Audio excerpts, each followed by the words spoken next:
नमस्कार विद्यार्थी मित्रांनो, आतापर्यंत आपण घटत्या सीमांतभूताचा जो नियम आहे, सिद्धांत आहे, त्या सिद्धांताचे स्पष्टीकरण, त्या सिद्धांताचे विधान, आकृतीद्वारे केले स्पष्टीकरण, त्यानंतर जी गृहीतके आहे, गृहीत परिस्थिती कोणती असावी तो सिद्धांत लागू पडण्यासाठी या बाबतीत आपण अभ्यास केलेला आहे। आता हा जो सिद्धांत आहे घटत्या सीमांतभूत सिद्धांत, याला अपवाद काय?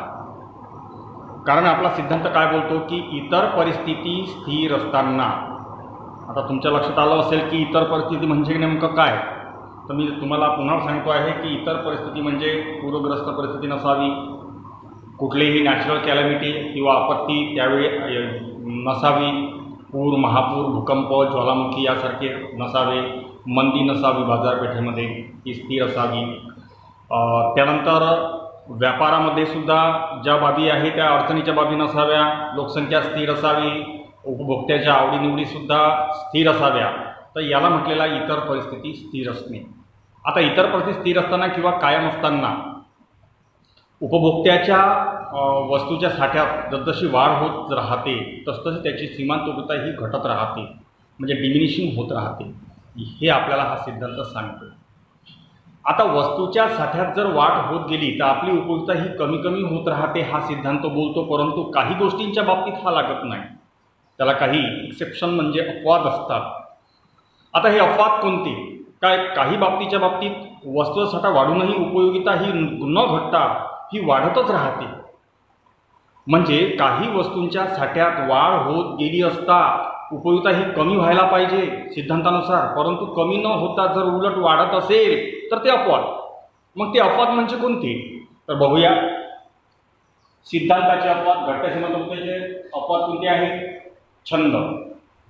आता छंद असणारी व्यक्ती, आता छंद म्हटलं म्हणजे कुणाला संगीत ऐकण्याचा छंद असतो, कुणाला दुर्मिळ वस्तू गोळा करण्यात छंद असतो, कुणाला रंगीत खडे किंवा खडक गोळा करण्यात छंद असतो, जुनी नाणी गोळा करण्यात छंद असतो। आणि अशी जी छंद असणारी व्यक्ती आहे आणि या छंद असणाऱ्या व्यक्तीच्या याच्यामध्ये जर वाढ होत गेली तर उलट ती त्याचा जो छंद आहे तो वाढत राहतो। समजा तुम्ही संगीत ऐकत आहात, तुम्हाला संगीतामध्ये आवड आहे। आता संगीत ऐकताना जितकं तुम्ही जास्त संगीत ऐकत राहाल तितकं तुमची त्यामधली आवड म्हणजे सीमांत उपयोगिता ही वाढत राहते, ती कमी न होता ती उलट वाढत राहते, म्हणजे छंद असणारी व्यक्तीला हा जो सिद्धांत आहे तो लागू पडत नाही। पुन्हा हा सिद्धांत कोणाला लागू पडत नाही? हा सिद्धांत म्हणजे कंजूस व्यक्ती, कंजूस व्यक्तीच्या बाबतीत हा सिद्धांत लागू पडत नाही, कारण कंजूस व्यक्ती हा प्रत्येक गोष्टी तिला हवीशी वाटते, त्याचा लोभी प्रवृत्ती असते, जितकं जास्त त्याच्याकडे पैसा, जितकी जास्त त्या वस्तूची त्याचा लोभ असतो तितकी वस्तू तो जमा करण्याचा प्रयत्न करतो, म्हणजे उलट त्याची सीमांतभूतता कमी न होता उलट वाढत जाते। म्हणजे ह्या सिद्धांताच्या उलट परिस्थिती तुम्हाला या ठिकाणी दिसून येईल। त्यानंतर हा सिद्धांत पुन्हा कोणाला लागू पडत नाही? व्यसनी व्यक्ती। आता व्यसनी व्यक्ती म्हणजे ज्याला व्यसन असतो, जो नशा करतो, दारू पितो, ड्रग्स घेतो, बरोबर आहे, अशी जी व्यक्ती असते अशा व्यक्तींच्या बाबतीत ती व्यक्तीची प्रवृत्ती जी असते अविवेकी प्रवृत्ती असते अशा व्यक्तींची, आणि ही अविवेकी प्रवृत्ती जी आहे ही म्हणजे त्या व्यक्तीला भान नसते, बरोबर, आणि ही व्यक्ती त्या वस्तूच्या साठ्यात कितीही वाढ झाली तरी त्याला ती हवीशी वाटते, दारू पिल्यावर आणखी दारू प्यावीशी वाटते, आणखी तो जास्त दारू पितो, म्हणजे त्यापासून त्याची उपयोगिता कमी न होता उलट वाढत जाते, म्हणजे सीमांतभूताच्या नियमाला हा कुठेतरी या ठिकाणी धक्का बसतोय, म्हणजे या ठिकाणी ही परिस्थिती लागू पडत नाही। त्यानंतर सत्तेच्या बाबतीत जे सत्तेसाठी हपापलेली व्यक्ती आहे, जिला सत्तेचा नाद आहे, राजकारणी व्यक्ती ही 2-3 वर्ष सत्ता भोगल्यानंतरही 5 वर्ष पुन्हा निवडून आली, पुन्हा 5 वर्ष निवडून आली, तरीही तो सत्तेसाठी हपापलेला असतो, पुन्हा मला पुढचे 5 वर्ष कसे मिळतील, म्हणजे सत्ता किंवा खुर्ची ही सुद्धा या सीमांत उपभोक्ता सिद्धांताला तडा देऊ शकते, म्हणजे या हा सिद्धांताला लागू पडत नाही। कारण महत्त्वाचा मुद्दा काय? सत्ताधारी लोक जे आहे, राजकारणी लोक, हे सत्तेसाठी हपापलेली असतात, तिथे सुद्धा त्यांची अविवेकी प्रवृत्ती आपल्याला दिसून येते, म्हणजे त्यांची कितीही सत्ता मिळत गेली तर त्यांची सीमांतता कमी न होता उलट वाढत जाते, बरोबर. म्हणजे या ठिकाणी सत्ता हे सुद्धा एक आपल्याला या सिद्धांताला अपवाद दिसून येईल. त्यानंतर पैसा. पैसा ही अशी गोष्ट आहे की कोणी नाकारू शकत नाही. ज्याच्याजवळ जास्त पैसा तो आणखी लोभ सुटतो, त्याला तो आणखी पैशाची मागणी करतो, कारण त्याची सीमांतता उलट वाढत जाते. वाढत्या पैशासोबत त्याची सीमांतता उलट वाढत जाते. म्हणजे तुमच्या लक्षात आलं, श्रीमंत व्यक्तीपेक्षा तशी गरीब व्यक्तीला गरज असते पैशाची, परंतु श्रीमंत व्यक्तीला लोभ जास्त असतो त्या पैशाचा. म्हणजे पैसा हा सुद्धा वाढत्या पैशासोबत श्रीमंत व्यक्तीचा आणखी पुन्हा ती सीमांतता वाढत जाते. म्हणजे या ठिकाणी सीमांततेचा जो सिद्धांत आहे या ठिकाणी याला तळा जातो. ठीक आहे. तर तुम्हाला या ठिकाणी घटत्या सीमांततेचे अपवाद जे आहे, जो पहिला आहे छंद, कंजूस व्यक्ती, व्यसन, सत्ता आणि पैसा, हे तुम्हाला कळलेलं असेल. हे तुम्हाला एकूण जे 5 अपवाद आहे ते लक्षात ठेवायचे आहे. त्यानंतर टीका. आता सिद्धांतावर टीका कोणकोणती केलेली आहे मित्रांनो? तुम्हाला माहिती असेल की सिद्धांतामध्ये आपल्याला काय सांगितलेलं आहे, इतर परिस्थिती स्थिर असताना, बरोबर आहे. इतर परिस्थिती स्थिर असताना तुम्हाला सांगितलं भूकंप नसावा, त्याच्यामध्ये महापूर आलेला नसावा, मंदी तेजी आलेली नसावी, परिस्थिती स्थिर असावी, नैसर्गिक परिस्थिती सुद्धा स्थिर असावी, लोकसंख्या स्थिर असावी, तुमच्या आवडीनिवडी स्थिर असाव्या, वगैरे वगैरे वगैरे या ठिकाणी असं सांगण्यात आलेलं आहे. जर हा सिद्धांत लागू करायचा असेल तर ह्या परिस्थिती स्थिर असावी. परंतु असं प्रत्यक्षात घडते का? असं प्रत्यक्षात कधीच घडत नाही. सिद्धांतामध्ये आणखी सांगितलेलं आहे, उपभोक्ता ज्या वस्तूचं सेवन करत आहे त्या वस्तूचं मोजमाप जे आहे, आकार आहे, रंगरूप आहे, हे समान असावं. ती वस्तू समान असावी म्हणजे एकजिन्सी असावी, चवीमध्ये बदल नसावा, बरोबर आहे. त्याने एकाच वस्तूचं उपभोग घ्यावा, बरोबर आहे. त्याच्यामध्ये खूप अंतर नसावे, त्याच्यामध्ये सातत्य असावे, बरोबर आहे, असं त्यांनी सांगितलेलं आहे. तर मला सांगा की ह्या ज्या गोष्टी आहे ह्या गोष्टी प्रत्यक्षात लागू पडते का? नाही. म्हणजे एक जिन्सी वस्तू विवेकीच असावा, तो विवेकशीलता असावी, त्याची बुद्धी जाग्यावर असावी उपभोक्त्याची, ही सगळी परिस्थिती एकाच वेळी लागू पडत नाही. म्हणून काही गृहीतके जे यातील जी गृहीतके या सिद्धांतातील मांडलेली आहे ती अवास्तव वाटते. म्हणजे अवास्तव काही गृहीतके आहे. याच्यामध्ये काय सांगितलेलं आहे अवास्तव गृहीतकामध्ये की उपभोक्ता उपभोग घेणारी व्यक्ती ही विवेकी असावी, त्याने तो जे वस्तूचा उपभोग घेतो त्या वस्तू एकजिन्सी असाव्या, उपभोग घेत असताना त्या वस्तूंमध्ये सातत्य असावे, आणि ही परिस्थिती खरं पाहता लागू पडू शकत नाही. म्हणजे असे टीकाकारांनी या सिद्धांतावर टीका केलेली आहे. त्यानंतर दुसरं आहे या सिद्धांतावर टीका म्हणजे संख्यात्मक मापन. आता मला सांगा, यांनी सांगितलेलं आहे सिद्धांत समजून देण्यासाठी त्यांनी सांगितलेलं आहे का तुमची उपयुक्तता ही मोजता येते, संख्येमध्ये मोजता येते असं आपण मानलं होतं. परंतु खरं पाहता तुमची उपयोगिता ही मोजता येते का? कारण का उपयोगिता ही अमूर्त संकल्पना आहे. कारण का उपयोगिता, आता मला सांगा तुम्हाला भूक लागलेली आहे, बरोबर आहे, तुमच्या पोटातील भूक मोजता येते का? सांगा, तुमच्या पोटातील भूक मोजता येते का? संख्येमध्ये मापन करता येते का? नाही करता येणार, कारण ती अमूर्त संकल्पना आहे. अमूर्त म्हणजे काय? रंग, रूप, आकार आणि सजीव पण ती वस्तू नाही आहे. भूक ही सजीव आहे का? त्याला रंग आहे का? रूप आहे का? आकार आहे का? ती मोजता येणार नाही, अमूर्त संकल्पना आहे. परंतु या ठिकाणी सिद्धांतामध्ये काय सांगितलेलं आहे की संख्यात्मक मापन करता येते. मग संख्यात्मक मापन कसं करता येईल मला सांगा? तुमच्या पोटातील भूक मोजता येणार नाही, तुम्हाला त्या वस्तूची किती गरज आहे ही मोजता येत नाही, संख्येमध्ये मापन कसे कराल? परंतु सिद्धांत समजून सांगण्यासाठी त्यांनी सांगितलेलं आहे की संख्यात्मक मापन करता येते. पण संख्यात्मक मापन ही करता येत नाही कारण ती अमूर्त संकल्पना उपयोगिता. म्हणून या ठिकाणी टीका केलेली आहे की संख्यात्मक मापन करता येत नाही, अशी टीकाकारांनी या सिद्धांतावर टीका केलेली आहे. अविभाज्य वस्तू, या ठिकाणी आपल्याला गृहीतकांमध्ये सिद्धांताच्या गृहीतकामध्ये काय सांगितलं होतं, हा सिद्धांत लागू पडायचा असेल तर कुठल्याही उपभोग घेणाऱ्या ज्या वस्तू आहे त्या उपभोग घेणाऱ्या वस्तूचे तुकडे तुकडे बारीक तुकडे व्हावे, ती वस्तू विभाज्य असावी. हे तुम्हाला मागच्या याच्यामध्ये सांगितलं होतं मी लेक्चरमध्ये की जो उपभोक्ता ज्याही वस्तूचा उपभोग घेत आहे त्या वस्तूचे तुकडे व्हावे, बारीक बारीक तुकडे करता यावे, छोट्या छोट्या तुकड्यांमध्ये त्याचं विभाजन करता यावं, ती वस्तू विभाज्य असावी. परंतु प्रत्यक्षात मात्र प्रत्येक वस्तूच्या बाबतीत असं घडू शकत नाही. प्रत्येक वस्तू ही विभाज्यच असेल असं नाही. कारण मला सांगा, तुमच्याजवळ आधी जनावर आहे, बरोबर आहे, 5-6 जनावर तुमच्याकडे आहे, तुम्ही त्याचं पालनपोषण करत आहात, बरोबर आहे. 20,000चा एक बैल तुम्ही विकत घेतला, पुन्हा 20,000चा एक बैल विकत घेतला, पुन्हा तुम्हाला बैलाची गरज आहे, परंतु तुमच्याकडे 10,000 आहे, आता 20,000 नाही आहे. मग तुम्ही का अर्धा बैल कापून घेणार का हो?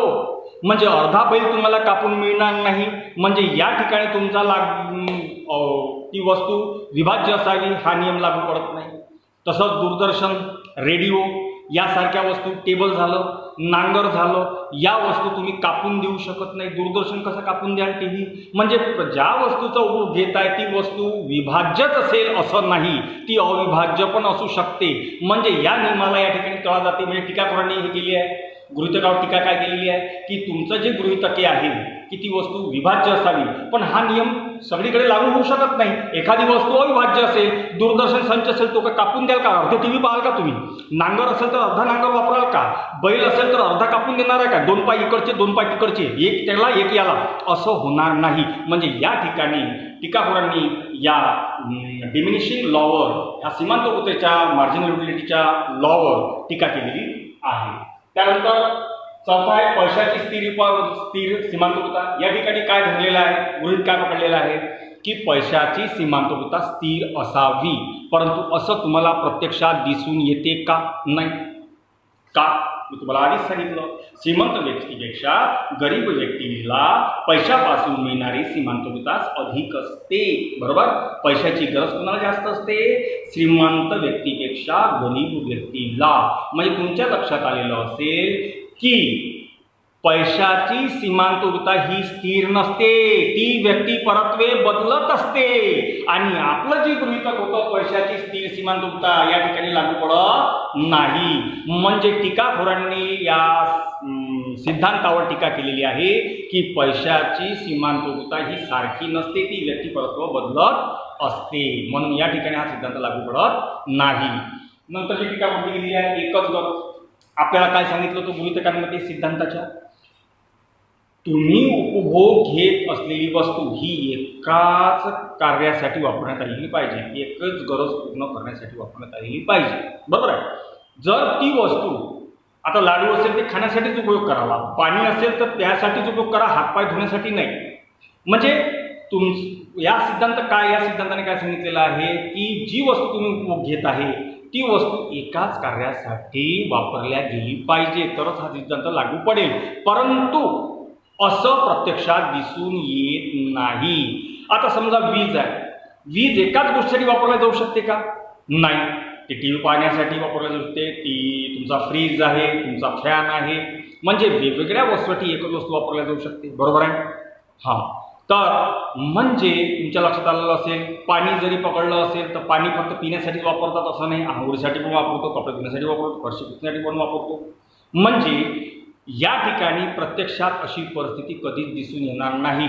म्हणजे एकच गरज ही जी गृहीतक आहे हे या ठिकाणी लागू पडत नाही. एकच गरजेसाठी कुठली वस्तू वापरल्या न जाता ती वस्तू विविध उपयोगासाठी वापरल्या जाऊ शकते, अशी टीकाकारांनी या सिद्धांतावर टीका केलेली आहे. या ठिकाणी विद्यार्थी मित्रांनो, हा जो आपला प्रकरण क्रमांक 2 आहे या ठिकाणी संपलेला आहे.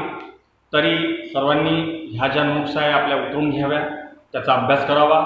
शिकवत असताना पुस्तकांचा पण सध्या आकलन करावं, पुस्तकं आपल्या डोळ्यासमोर असू द्यावी. आणि पुढील प्रकरणामध्ये, पुढील 3रं प्रकरण आपण पुढील व्हिडिओमध्ये बघूया.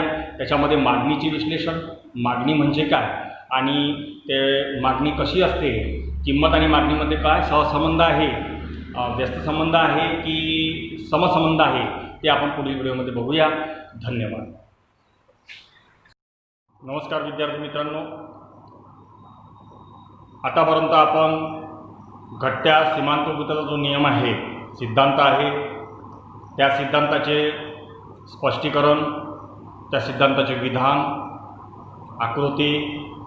आकृतीद्वारे केले स्पष्टीकरण, त्यानंतर जी गृहीतके आहे, गृहीत परिस्थिती कोणती असावी तो सिद्धांत लागू पडण्यासाठी या बाबतीत आपण अभ्यास केलेला आहे. आता हा जो सिद्धांत आहे घटत्या सीमांतचा सिद्धांत, याला अपवाद काय? कारण आपला सिद्धांत काय बोलतो की इतर परिस्थिती स्थिर असताना, आता तुमच्या लक्षात आलं असेल की इतर परिस्थिती म्हणजे नेमकं काय. तर मी तुम्हाला पुन्हा सांगतो आहे की इतर परिस्थिती म्हणजे पूरग्रस्त परिस्थिती नसावी, कुठलीही नॅचरल कॅलॅमिटी किंवा आपत्ती त्यावेळी नसावी, पूर, महापूर, भूकंप, ज्वालामुखी यासारखे नसावे, मंदी नसावी बाजारपेठेमध्ये, ही स्थिर असावी. त्यानंतर व्यापारामध्ये सुद्धा ज्या बाबी आहे त्या अडचणीच्या बाबी नसाव्या, लोकसंख्या स्थिर असावी, उपभोक्त्याच्या आवडीनिवडीसुद्धा स्थिर असाव्या. तर याला म्हटलेला इतर परिस्थिती स्थिर असणे. आता इतर परिस्थिती स्थिर असताना किंवा कायम असताना उपभोक्त्याच्या वस्तूच्या साठ्यात जसजशी वाढ होत राहते तसतशी त्याची सीमांतता ही घटत राहते, म्हणजे डिमिनिशिंग होत राहते, हे आपल्याला हा सिद्धांत सांगतो. आता वस्तूच्या साठ्यात जर वाढ होत गेली तर आपली उपयोगिता ही कमी कमी होत राहते हा सिद्धांत बोलतो. परंतु काही गोष्टींच्या बाबतीत हा लागत नाही, त्याला काही एक्सेप्शन म्हणजे अपवाद असतात. आता हे अपवाद कोणते काय? काही बाबतीच्या बाबतीत वस्तूचा साठा वाढूनही उपयोगिता ही न घटता ही वाढतच राहते. म्हणजे काही वस्तूंच्या साठ्यात वाढ होत गेली असता उपयोगिता ही कमी व्हायला पाहिजे सिद्धांतानुसार, परंतु कमी न होता जर उलट वाढत असेल तर ते अपवाद. मग ते अपवाद म्हणजे कोणते? तर बघूया. सिद्धांताचे अपवाद, घटत्या सीमांततेचे अपवाद कोणते आहे? छंद. आता छंद असणारी व्यक्ती, आता छंद म्हटलं म्हणजे कुणाला संगीत ऐकण्याचा छंद असतो, कुणाला दुर्मिळ वस्तू गोळा करण्यात छंद असतो, कोणाला रंगीत खडे किंवा खडक गोळा करण्यात छंद असतो, जुनी नाणी गोळा करण्यात छंद असतो. आणि अशी जी छंद असणारी व्यक्ती आहे आणि या छंद असणाऱ्या व्यक्तीच्या याच्यामध्ये जर वाढ होत गेली तर उलट ती त्याचा जो छंद आहे तो वाढत राहतो. समजा तुम्ही संगीत ऐकत आहात, तुम्हाला संगीतामध्ये आवड आहे. आता संगीत ऐकताना जितकं तुम्ही जास्त संगीत ऐकत राहाल तितकं तुमची त्यामधली आवड म्हणजे सीमांत उपयोगिता ही वाढत राहते, ती कमी न होता ती उलट वाढत राहते. म्हणजे छंद असणारी व्यक्तीला हा जो सिद्धांत आहे तो लागू पडत नाही. पुन्हा हा सिद्धांत कोणाला लागू पडत नाही? हा सिद्धांत म्हणजे कंजूस व्यक्ती. कंजूस व्यक्तीच्या बाबतीत हा सिद्धांत लागू पडत नाही. कारण कंजूस व्यक्ती हा प्रत्येक गोष्टी तिला हवीशी वाटते, त्याचा लोभी प्रवृत्ती असते. जितके जास्त त्याच्याकडे पैसा, जितकी जास्त त्या वस्तूची त्याचा लोभ असतो तितकी वस्तू तो जमा करण्याचा प्रयत्न करतो. म्हणजे उलट त्याची सीमांतता कमी न होता उलट वाढत जाते. म्हणजे ह्या सिद्धांताच्या उलट परिस्थिती तुम्हाला या ठिकाणी दिसून येईल. त्यानंतर हा सिद्धांत पुन्हा कोणाला लागू पडत नाही? व्यसनी व्यक्ती. आता व्यसनी व्यक्ती म्हणजे ज्याला व्यसन असतो, जो नशा करतो, दारू पितो, ड्रग्ज घेतो, बरोबर आहे. अशी जी व्यक्ती असते अशा व्यक्तींच्या बाबतीत ती व्यक्तीची प्रवृत्ती जी असते अविवेकी प्रवृत्ती असते अशा व्यक्तींची. आणि ही अविवेकी प्रवृत्ती जी आहे ही म्हणजे त्या व्यक्तीला भान नसते, बरोबर. आणि ही व्यक्ती त्या वस्तूच्या साठ्यात कितीही वाढ झाली तरी त्याला ती हवीशी वाटते. दारू पिल्यावर आणखीही दारू प्यावीशी वाटते, आणखी तो जास्त दारू पितो. म्हणजे त्यापासून त्याची उपयोगिता कमी न होता उलट वाढत जाते. म्हणजे सीमांततेच्या नियमाला हा कुठेतरी या ठिकाणी धक्का बसतोय. म्हणजे या ठिकाणी ही परिस्थिती लागू पडत नाही. त्यानंतर सत्तेच्या बाबतीत जे सत्तेसाठी हपापलेली व्यक्ती आहे, जिला सत्तेचा नाद आहे, राजकारणी व्यक्ती ही 2-3 वर्ष सत्ता भोगल्यानंतरही 5 वर्ष पुन्हा 5 वर्ष पुन्हा निवडून आली, पुन्हा 5 वर्ष निवडून आली, तरीही तो सत्तेसाठी हपापलेला असतो. पुन्हा मला पुढचे 5 वर्ष कसे मिळतील. म्हणजे सत्ता किंवा खुर्ची ही सुद्धा या सीमांत उपयोगिता सिद्धांताला तडा देऊ शकते. म्हणजे यास हा सिद्धांताला लागू पडत नाही. कारण महत्त्वाचा मुद्दा काय? सत्ताधारी लोक जे आहे, राजकारणी लोक, हे सत्तेसाठी हपापलेली असतात. तिथे सुद्धा त्यांची अविवेकी प्रवृत्ती आपल्याला दिसून येते. म्हणजे त्यांची कितीही सत्ता मिळत गेली तर त्यांची सीमांत उपयोगिता कमी न होता उलट वाढत जाते, बरोबर. म्हणजे या ठिकाणी सत्ता हे सुद्धा एक आपल्याला या सिद्धांताला अपवाद दिसून येईल. त्यानंतर पैसा. पैसा ही अशी गोष्ट आहे की कोणी नाकारू शकत नाही. ज्याच्याजवळ जास्त पैसा तो आणखी लोभ सुटतो त्याला, तो आणखी पैशाची मागणी करतो, कारण त्याची सीमांतता उलट वाढत जाते. वाढत्या पैशासोबत त्याची सीमांतता उलट वाढत जाते. म्हणजे तुमच्या लक्षात आलं, श्रीमंत व्यक्तीपेक्षा तशी गरीब व्यक्तीला गरज असते पैशाची, परंतु श्रीमंत व्यक्तीला लोभ जास्त असतो त्या पैशाचा. म्हणजे पैसा हा सुद्धा वाढत्या पैशासोबत श्रीमंत व्यक्तीचा आणखी पुन्हा ती सीमांतभूता वाढत जाते. म्हणजे या ठिकाणी सीमांतभूतेचा जो सिद्धांत आहे या ठिकाणी याला तळा जातो. ठीक आहे. तर तुम्हाला या ठिकाणी घटत्या सीमांतभूतेचे अपवाद जे आहे, जो पहिला आहे छंद, कंजूस व्यक्ती, व्यसन, सत्ता आणि पैसा, हे तुम्हाला कळलेलं असेल. हे तुम्हाला एकूण जे 5 अपवाद आहे ते लक्षात ठेवायचे आहे. त्यानंतर टीका. आता सिद्धांतावर टीका कोणकोणती केलेली आहे मित्रांनो? तुम्हाला माहिती असेल की सिद्धांतामध्ये आपल्याला काय सांगितलेलं आहे, इतर परिस्थिती स्थिर असताना, बरोबर आहे. इतर परिस्थिती स्थिर असताना तुम्हाला सांगितलं भूकंप नसावा, त्याच्यामध्ये महापूर आलेला नसावा, मंदी तेजी आलेली नसावी, परिस्थिती स्थिर असावी, नैसर्गिक परिस्थिती सुद्धा स्थिर असावी, लोकसंख्या स्थिर असावी, तुमच्या आवडीनिवडी स्थिर असाव्या, वगैरे वगैरे वगैरे. या ठिकाणी असं सांगण्यात आलेलं आहे. जर हा सिद्धांत लागू करायचा असेल तर ह्या परिस्थिती स्थिर असावी. परंतु असं प्रत्यक्षात घडते का? असं प्रत्यक्षात कधीच घडत नाही. सिद्धांतामध्ये आणखी सांगितलेलं आहे, उपभोक्ता ज्या वस्तूचं सेवन करत आहे त्या वस्तूचं मोजमाप जे आहे, आकार आहे, रंगरूप आहे, हे समान असावं. ती वस्तू समान असावी म्हणजे एकजिन्सी असावी, चवीमध्ये बदल नसावा, बरोबर आहे. त्यानं एकाच वस्तूचं उपभोग घ्यावा, बरोबर आहे. त्याच्यामध्ये खूप अंतर नसावे, त्याच्यामध्ये सातत्य असावे, बरोबर आहे, असं त्यांनी सांगितलेलं आहे. तर मला सांगा की ह्या ज्या गोष्टी आहे ह्या गोष्टी प्रत्यक्षात लागू पडते का? नाही. म्हणजे एक जिन्सी वस्तू विवेकीच असावा, तो विवेकशीलता असावी, त्याची बुद्धी जाग्यावर असेल उपभोक्त्याची, ही सगळी परिस्थिती एकाच वेळी लागू पडत नाही. म्हणून काही गृहीतके जे यातील जी गृहीतके या सिद्धांतातील मांडलेली आहे ती अवास्तव वाटते. म्हणजे अवास्तव काही गृहीतके आहे. याच्यामध्ये काय सांगितलेलं आहे अवास्तव गृहीतकामध्ये की उपभोक्ता उपभोग घेणारी व्यक्ती ही विवेकी असावी, त्याने तो जे वस्तूचा उपभोग घेतो त्या वस्तू एकजिन्सी असाव्या, उपभोग घेत असताना त्या वस्तूंमध्ये सातत्य असावे, आणि ही परिस्थिती खरं पाहता लागू पडू शकत नाही. म्हणजे असे टीकाकारांनी या सिद्धांतावर टीका केलेली आहे. त्यानंतर दुसरं आहे या सिद्धांतावरची टीका म्हणजे संख्यात्मक मापन. आता मला सांगा, यांनी सांगितलेलं आहे सिद्धांत समजून देण्यासाठी त्यांनी सांगितलेलं आहे का तुमची उपयुक्तता ही मोजता येते, संख्येमध्ये मोजता येते असं आपण मानलं होतं. परंतु खरं पाहता तुमची उपयोगिता ही मोजता येते का? कारण का उपयोगिता ही अमूर्त संकल्पना आहे. कारण का उपयोगिता, आता मला सांगा तुम्हाला भूक लागलेली आहे, बरोबर आहे, तुमच्या पोटातील भूक मोजता येते का? सांगा, तुमच्या पोटातील भूक मोजता येते का? संख्येमध्ये मापन करता येते का? नाही करता येणार, कारण ती अमूर्त संकल्पना आहे. अमूर्त म्हणजे काय? रंग, रूप, आकार आणि सजीव पण ती वस्तू नाही आहे. भूक ही सजीव आहे का? त्याला रंग आहे का? रूप आहे का? आकार आहे का? ती मोजता येणार नाही. अमूर्त संकल्पना आहे. परंतु या ठिकाणी सिद्धांतामध्ये काय सांगितलेलं आहे की संख्यात्मक मापन करता येते. संख्यात्मक मापन कसं करता येईल मला सांगा?